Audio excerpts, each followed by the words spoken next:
La construction du cercle, après, a duré un certain temps, puisque avec Michel et puis avec deux autres amis, nous avons créé un petit embryon de groupe à Versailles, euh, donc en 74-75, et où là, nous avons été en relation avec l'Union Spirit française et puis l'Institut métapsychique.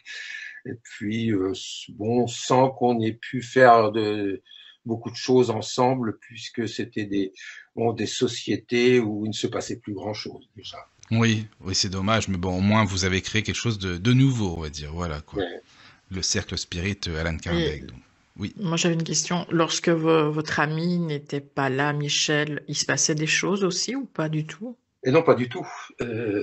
Justement, c'est là que bon, on s'est rendu compte que surtout ces effets physiques n'avaient lieu qu'en sa présence.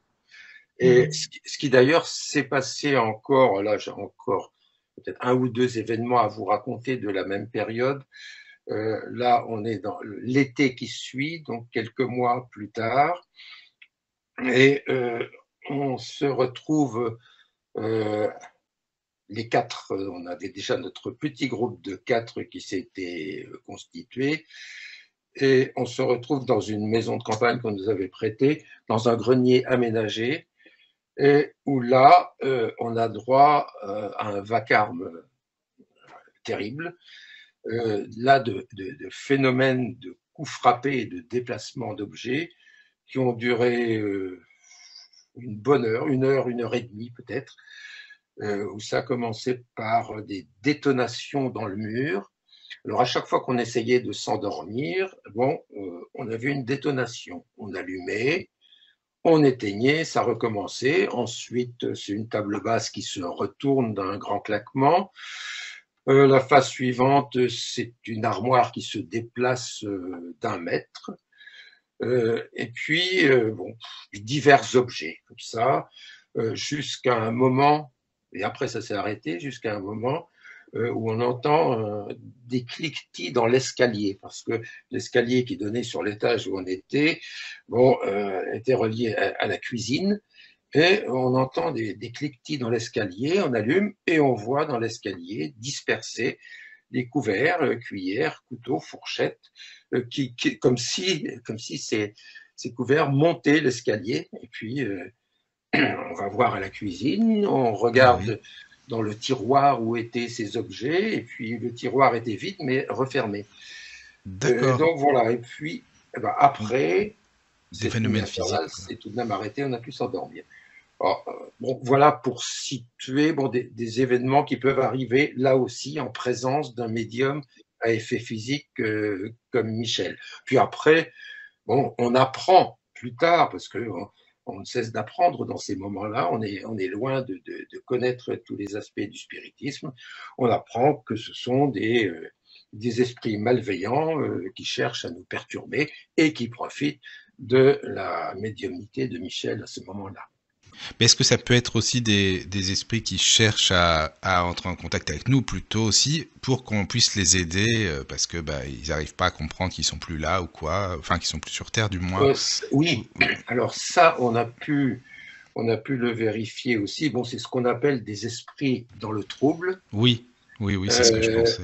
qui qui vont tenter de provoquer des phénomènes dans une maison, par exemple, ce qu'on a toujours appelé les maisons hantées, où là, par exemple, si dans une maison se trouve une famille dans laquelle il y a une des personnes qui a une certaine sensibilité, qui pourrait être un médium, eh bien l'esprit va profiter de cette sensibilité particulière pour provoquer un phénomène. Alors, dans les cas de maisons hantées, ce sont souvent des gens qui ont été propriétaires de la maison, qui ne se sont pas rendus compte qu'ils étaient morts, qui voient des nouveaux arrivants qui vivent dans leur maison, et ça les dérange Bah beaucoup, oui, et donc ils sont ils chez eux pour provoquent eux. ainsi des phénomènes. Hmm.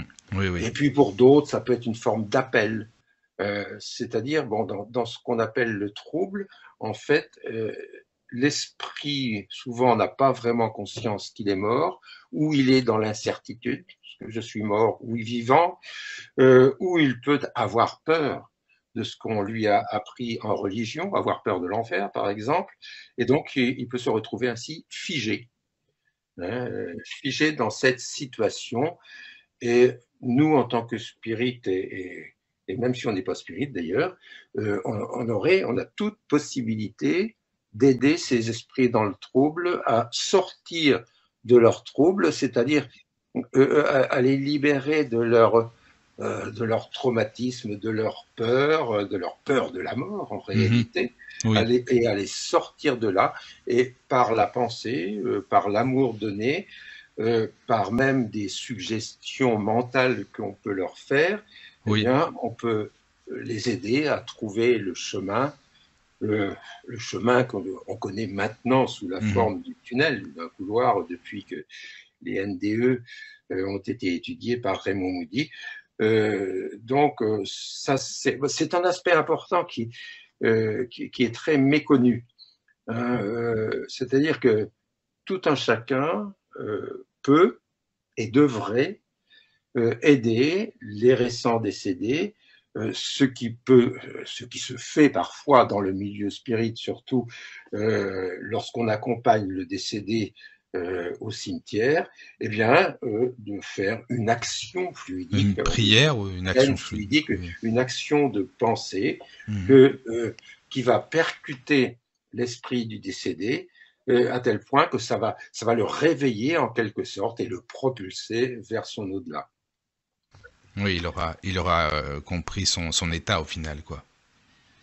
Oui, parce que alors dans ce cas-là, en réalité, l'esprit décédé euh, ressent ressent la force qu'on lui envoie, parce que il n'y a plus la barrière du corps physique.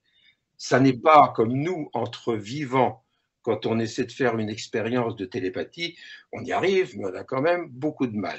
Alors que d'un vivant à un décédé, le décédé va percevoir, va recevoir de plein fouet cette force pensée, cette force d'amour qui lui est envoyée. Et là, bon, ça va à son tour lui donner la force de réagir, de comprendre, et puis de se laisser guider vers le tunnel. Oui, oui, c'est une communion entre les vivants et les défunts, si on peut dire. C'est un des aspects, à notre avis, les plus importants du spiritisme, c'est de pouvoir justement faire cette jonction entre les incarnés et les désincarnés, en sachant que l'on peut les aider, que l'on peut les sortir de ce trou. Puis il y a même, alors, dans un autre registre, on peut aussi délivrer des esprits mauvais, des esprits malsains, qui ont de mauvaises intentions. Là, c'est beaucoup plus dur. Là, Même ce des sont obsesseurs, des ils ont esprits voilà, obsesseurs. des expériences spirites, là, beaucoup plus. Là, ça n'est pas par une simple force pensée que l'on pourra les délivrer de leur trouble du mal. Hein, Oui, c'est c'est une sûr, autre aventure, mais que c'est nous compliqué. avons beaucoup réalisé aussi pour notre part. D'accord. Ce qui était Oui. intéressant, c'est que dès le départ, vous avez eu le panel, donc le visuel, l'auditif avec le chant, Oui, oui, oui. le déplacement d'objets, les coups frappés, vous avez tout eu en fait.